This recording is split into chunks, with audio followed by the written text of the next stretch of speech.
Continuando então com os nossos requisitos, vamos aqui para o requisito de número 11. Item 1. O PAF deve utilizar tabela de mercadorias e serviços que contém os seguintes campos. Quais são os campos que tem que ter na nossa tabela de produtos? GTIN, descrição, unidade, valor unitário, situação tributária, IAT, indicador de arredondamento ou troncamento, IPPT, o indicador aí de produção própria ou de terceiro. E pronto. Então esse aí é o requisito de número 11. A gente está fazendo tudo isso daí. Nossa tabela de produtos tem todos esses campos e tem até mais, né? Item 12. O PAF deve disponibilizar tela para registro e emissão de comprovante não fiscal relativo às operações de retirada de suprimento de caixa. Beleza, já estamos fazendo isso daí. Item 13. O PAF deve enviar ao SF comando de impressão de comprovante não fiscal em todas as operações não fiscais que possam ser registradas pelo programa. Ok. Item de número 14. Aliás, requisito 14, item 1. Nas operações em que o pagamento ocorra com meio de pagamento vinculado à emissão de respectivo comprovante de crédito ou de débito, o PAF deve enviar ao SF comando de impressão de comprovante de crédito ou débito, tratando-se de SF que emite esse documento. Enviar ao SF comando de impressão de comprovante não fiscal vinculado, tratando-se de SF que não emita CCD.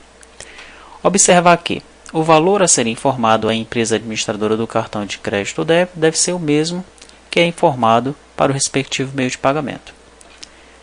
Item B. Não poderá ser emitido CCD em quantidade superior ao número de parcelas informadas à empresa de administradora de cartão de crédito, quando for necessária a impressão de um comprovante de pagamento para cada parcela autorizada pela empresa administradora.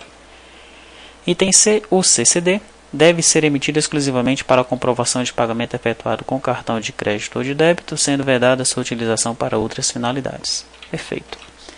Requisito 15.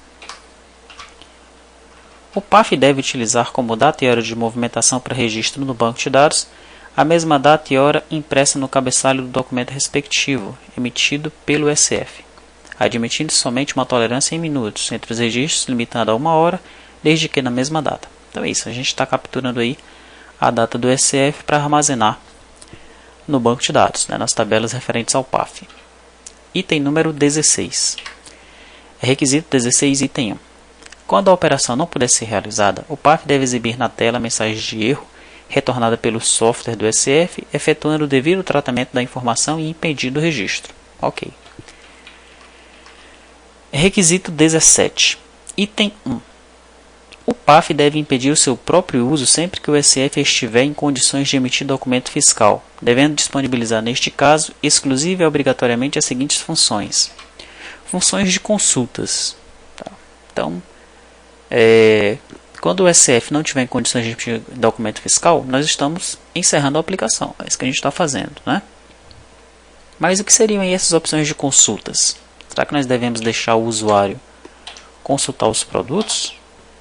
Que aqui no F6, o pesquisa produto, eu desabilitei quando não houver uma venda. Ou será que seriam as consultas referentes ao menu fiscal aqui, o acesso ao menu fiscal? De repente, a consulta que o gerente faz aqui em relação ao cliente. Tá, então tem um não perguntando aqui. A gente vai deixar isso aí? Ou finalizando a aplicação, tá bom. Passa pela homologação. Tá? Por isso que tem aqui esses não e o EAD para a gente discutir essa questão aí. Requisito de número 18.